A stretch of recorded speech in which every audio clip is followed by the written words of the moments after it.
Assalamualaikum warahmatullahi wabarakatuh. Berjumpa lagi di kanal YouTube Pak Handoko.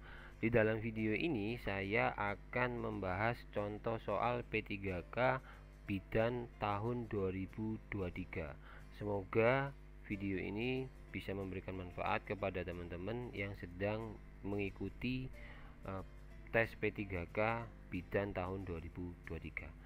Oke, tanpa berlama-lama lagi kita langsung saja menuju soal yang pertama.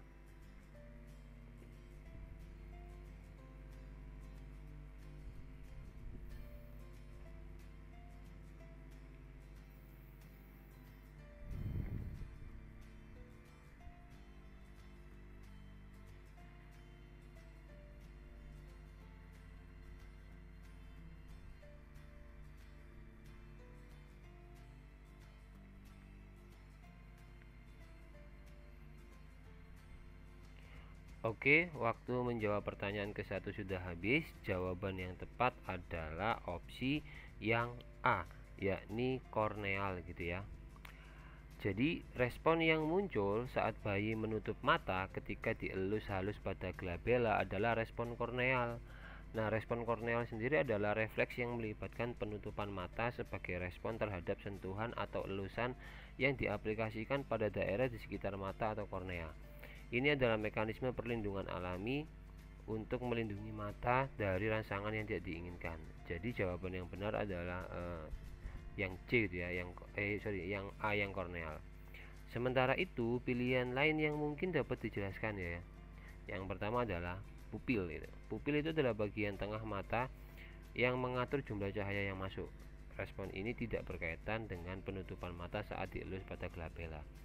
Nah, sedangkan glabella sendiri adalah area di antara alis dan pemberian sentuhan pada glabella itu memicu respon korneal. Kemudian ada ekstrusi gitu ya. Ekstrusi itu tidak berhubungan dengan respon yang muncul saat dilus pada glabella. Terakhir, startle. Respon startle adalah reaksi refleks yang muncul sebagai respon terhadap suara keras atau stimulus tiba-tiba, bukan sentuhan pada glabella. Itu tadi adalah pembahasan untuk pertanyaan yang pertama. Sekarang kita lanjut ke pertanyaan yang kedua.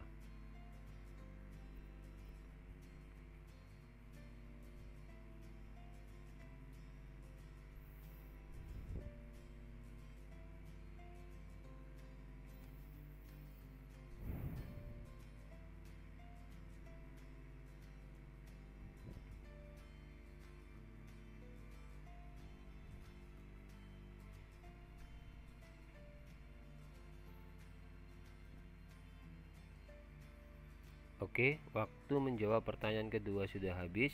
Jawaban untuk pertanyaan kedua ini adalah opsi yang C, yakni pengkajian, diagnosa, perencanaan, pelaksanaan, sampai evaluasi gitu ya.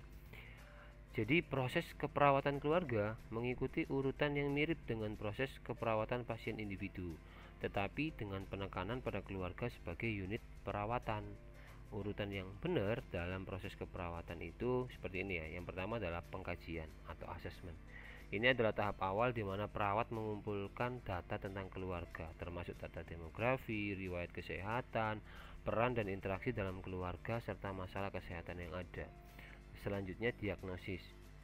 Setelah pengkajian, perawat menentukan masalah kesehatan keluarga dan perlu mengidentifikasi diagnosa keperawatan yang tepat untuk keluarga tersebut. Diagnosa keperawatan keluarga mungkin mencakup aspek fisik, emosional, sosial, dan lingkungan. Selanjutnya perencanaan atau planning. Di tahap ini, perawat bersama keluarga merencanakan tindakan yang perlu dilakukan untuk mengatasi masalah kesehatan yang diidentifikasi gitu ya. Perencanaan mencakup penetapan tujuan, prioritas, dan pengembangan rencana perawatan. Selanjutnya, pelaksanaan atau implementation. Tahap pelaksanaan melibatkan penerapan rencana perawatan yang telah disusun. Ini bisa melibatkan memberikan perawatan fisik, memberikan dukungan emosional, atau mengarahkan keluarga untuk mengambil langkah-langkah tertentu. Yang terakhir, evaluasi. Evaluasi itu adalah tahap akhir di mana perawat dan keluarga menilai efektivitas tindakan yang telah diambil. Hasil dari evaluasi dapat digunakan untuk mengadaptasi rencana perawatan jika perlu. Jadi jawaban yang tepat adalah yang C gitu ya. yang sesuai dengan tahapan dalam proses keperawatan keluarga. Itu tadi adalah pembahasan untuk pertanyaan yang kedua. Sekarang kita lanjut ke pertanyaan yang ketiga.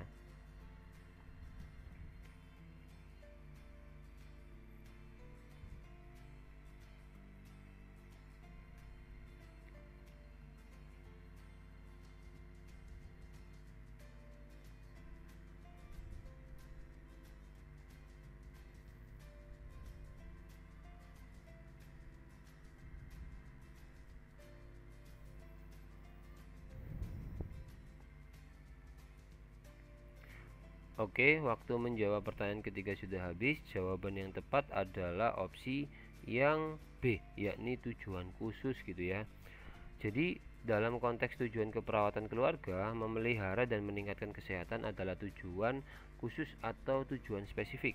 Tujuan ini lebih terfokus dan konkret daripada tujuan umum. Tujuan keperawatan keluarga itu sering dibagi menjadi dua jenis. Yang pertama adalah tujuan umum atau general goals. Tujuan umum adalah tujuan besar yang ingin dicapai dalam merawat keluarga, seperti meningkatkan kesejahteraan keluarga atau meningkatkan kualitas hidup keluarga. Sedangkan yang kedua yaitu tujuan khusus atau specific goals. Tujuan khusus itu adalah tujuan yang lebih terperinci gitu ya, dan spesifik, seperti memelihara dan meningkatkan kesehatan anggota keluarga, meningkatkan pemahaman keluarga tentang pengobatan yang diberikan, atau mengurangi resiko infeksi. Jadi jawaban yang paling tepat adalah yang B, yang tujuan khusus, karena memelihara dan meningkatkan kesehatan adalah tujuan khusus dalam perawatan keluarga. Nah, itu tadi adalah pembahasan untuk pertanyaan ketiga. Sekarang kita lanjut ke pertanyaan yang keempat.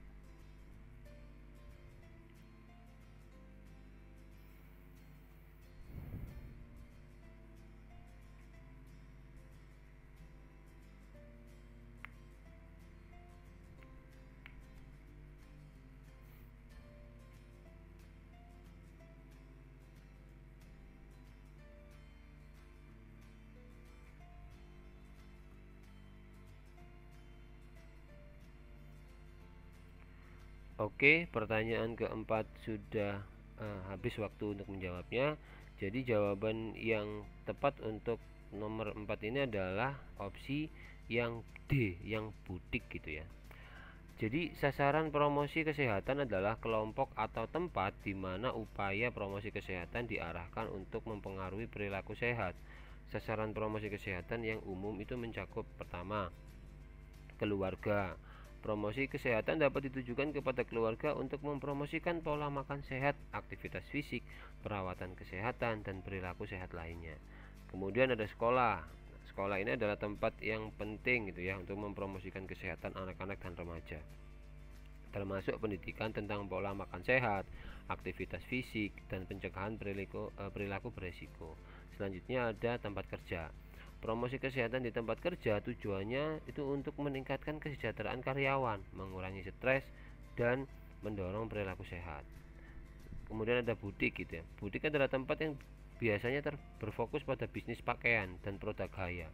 Ini bukanlah sasaran umum untuk promosi kesehatan, kecuali jika butik tersebut mengadakan kampanye kesehatan khusus atau berpartisipasi dalam program promosi kesehatan. Kemudian yang E ya, yang puskesmas, yaitu pusat kesehatan masyarakat. Puskesmas adalah fasilitas kesehatan masyarakat yang umumnya berfungsi untuk memberikan pelayanan kesehatan masyarakat, termasuk promosi kesehatan dan pencegahan penyakit. Jadi jawaban yang tepat itu yang D ya, karena butik biasanya bukan sasaran yang tepat untuk promosi kesehatan. Sedangkan pilihan yang lainnya seperti keluarga, sekolah, tempat kerja, dan puskesmas merupakan sasaran yang umum dalam konteks mempromosikan kesehatan. Itu tadi adalah pembahasan untuk pertanyaan keempat. Sekarang kita lanjut ke pertanyaan yang kelima.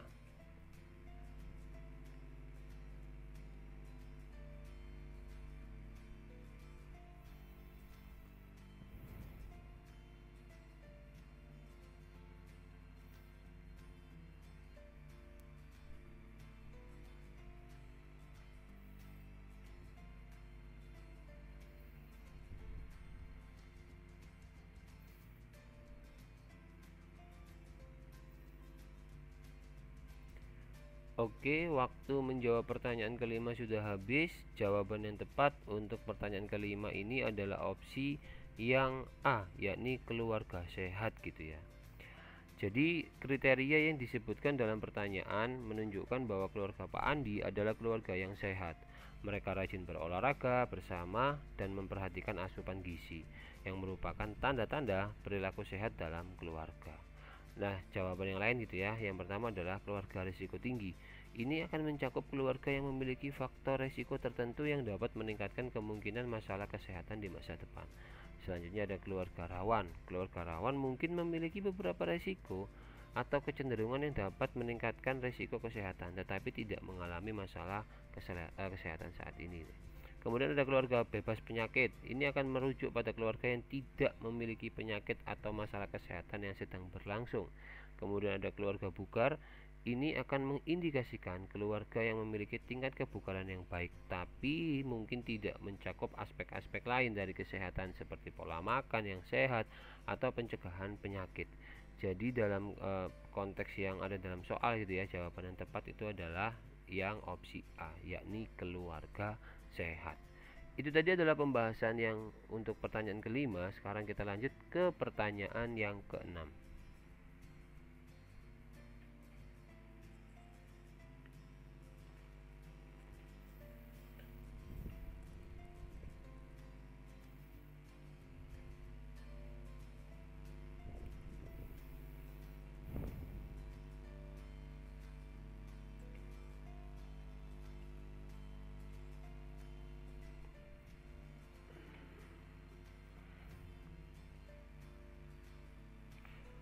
Oke, waktu menjawab pertanyaan ke-6 sudah habis. Jawaban yang tepat untuk pertanyaan ke-6 ini adalah opsi yang D, yakni solusio placenta. Jadi kasus yang ada dalam soal gitu ya, itu merujuk pada gejala-gejala yang serius selama kehamilan. Tetapi diagnosa yang tepat dalam kasus ini adalah solusio placenta itu. Nah, solusi placenta adalah kondisi di mana plasenta terlepas dari dinding rahim sebelum bayi lahir. Gejala yang muncul dapat mencakup nyeri perut yang hebat, perut terasa keras, keluarnya darah dari vagina, dan tanda-tanda kegawat daruratan lainnya. Solusio placenta dapat mengancam nyawa ibu dan bayi dan memerlukan perawatan medis segera.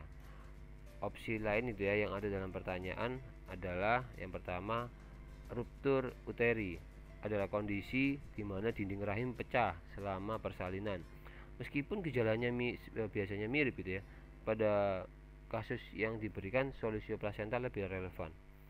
Kemudian ada placenta previa, adalah kondisi di mana plasenta menutupi sebagian atau seluruh leher rahim dan dapat menyebabkan perdarahan, tetapi gejala yang disebutkan dalam kasus di soal itu tidak konsisten dengan plasenta previa.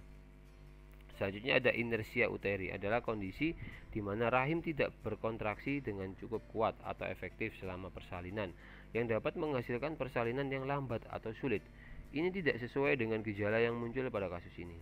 Kemudian ada ruptur uteri iminen, adalah kondisi di mana rahim hampir pecah, tetapi dalam kasus ini gejalanya mencerminkan solusio placenta. Jadi jawaban yang tepat gitu ya untuk kasus yang ada dalam soal adalah yang D, yakni solusio placenta. Itu tadi adalah pembahasan untuk pertanyaan yang ke-6. Sekarang kita lanjut ke pertanyaan yang ke-7.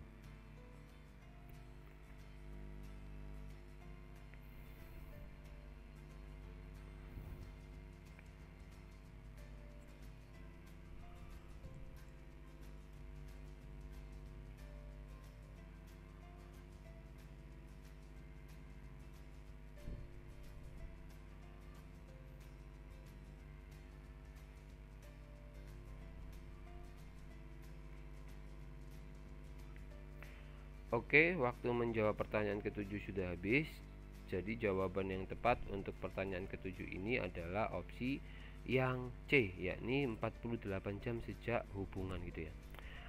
Nah, pil kontrasepsi darurat atau emergency contraception adalah metode kontrasepsi yang dapat digunakan setelah berhubungan seks tanpa perlindungan yang efektif untuk mencegah kehamilan.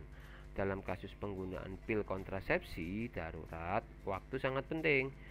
Maksimal waktu yang direkomendasikan untuk menggunakan pil kontrasepsi darurat adalah 72 jam atau 3 hari gitu ya, setelah berhubungan seks tanpa perlindungan yang efektif. Oleh karena itu jawaban yang tepat adalah yang C gitu, yakni 48 jam sejak hubungan. Nah, sebaiknya pil kontrasepsi darurat digunakan sesegera mungkin setelah berhubungan seks tanpa perlindungan untuk efikasi yang lebih baik. Semakin cepat digunakan, semakin baik peluangnya untuk mencegah kehamilan yang tidak diinginkan. Maka dalam kasus yang ada pada soal, pasien harus menggunakannya dalam waktu 48 jam setelah berhubungan seks tanpa kondom.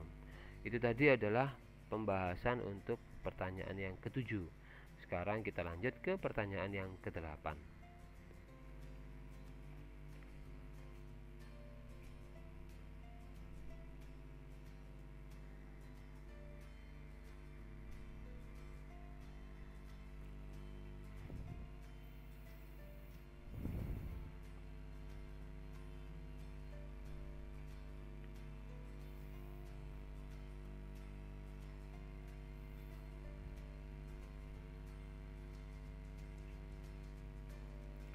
Oke, waktu untuk menjawab pertanyaan ke-8 sudah selesai.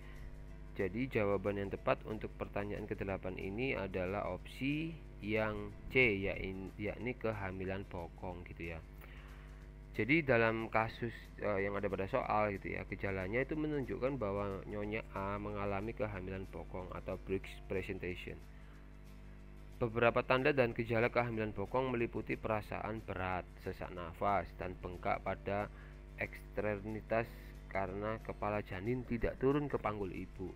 Selain itu, pada pemeriksaan fisik terdapat tanda-tanda seperti tinggi fundus uteri yang melebihi usia kehamilan, serta teraba dua bagian besar janin berdampingan. Nah, opsi yang lainnya gitu yang ada dalam soal, contohnya misalkan seperti hidraminian adalah kondisi ketika terlalu banyak cairan ketuban hadir selama kehamilan yang dapat menyebabkan kenyamanan, kenceng-kenceng, atau kesulitan bernapas. Gejala-gejala ini tidak konsisten dengan apa yang dijelaskan dalam soal gitu ya. Kemudian ada mola hidatidosa. Mola hidatidosa adalah kondisi patologis di mana ada pertumbuhan abnormal jaringan plasenta. Ini tidak konsisten dengan gejala-gejala yang dijelaskan dalam kasus pada soal itu ya. Selanjutnya ada presentasi bokong atau breast presentation. Ini adalah diagnosis yang benar karena gejala-gejala yang disebutkan sesuai dengan kehamilan bokong. Yang terakhir adalah kehamilan dengan mioma, pregnancy with fibroids gitu ya. Mioma adalah tumor jinak pada rahim yang mungkin tidak memiliki gejala yang sama seperti yang dijelaskan dalam soal gitu. Jadi jawaban yang tepat adalah yang C gitu ya, yakni yang kehamilan bokong. Itu tadi adalah pembahasan untuk pertanyaan yang ke-8. Nah, sekarang seperti biasanya gitu ya, kita sudah berada pada akhir video ini. Oleh karena itu, saya akan memberikan satu kuis tambahan atau satu pertanyaan tambahan untuk teman-teman secara mandiri coba untuk jawab gitu ya. Untuk kemudian jawaban yang sudah teman-teman berikan, saya sarankan untuk disampaikan melalui kolom komentar gitu, agar nanti bisa menjadi bahan diskusi dengan teman-teman yang lainnya gitu ya, sehingga nanti bisa melahirkan sebuah ekosistem belajar yang menyenangkan gitu. Saya ucapkan terima kasih teman-teman sudah menonton video ini hingga akhir. Mohon maaf jika ada salah-salah kata maupun jawaban ataupun pembahasan yang saya berikan. Semoga video ini bisa bermanfaat khususnya bagi teman-teman yang tahun ini akan mengikuti P3K tahun 2023 untuk formasi bidan gitu ya. Akhir kata, wassalamualaikum warahmatullahi wabarakatuh.